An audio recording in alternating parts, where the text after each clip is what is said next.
In this video, we're going to take a look at expansion gaps in something like a concrete sidewalk and how we can fill them. Sometimes, over time, these gaps can grow larger and fill with dirt and vegetation that can damage the area. To prevent this, you're going to want to fill and seal the expansion gap.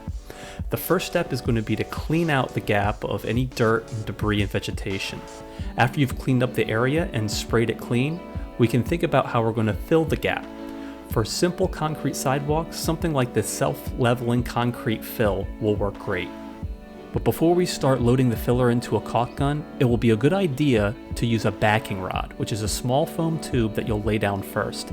Not only will this help to prevent you from needing to use so much expensive gap filler, but it will help the gap filler to set better.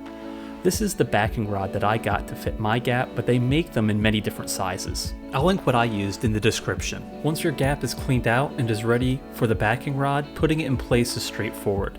You can use a blunt tool like the handle of a knife, or just use your fingers if you're able to.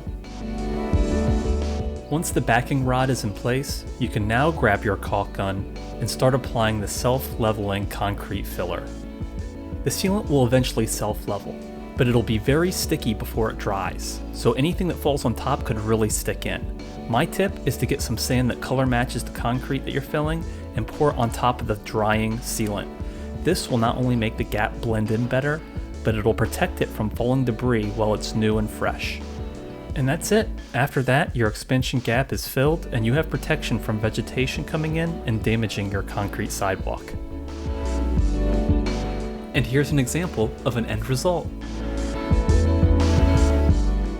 You can also use this principle to fill in regular cracks in concrete, not just expansion gaps. So if you're filling a crack in the middle of a slab of concrete, the sand trick can really help the crack to blend in. Just be aware of the color and texture when you're picking your sand. I hope you enjoyed this video and that it gave you good ideas for your own home projects.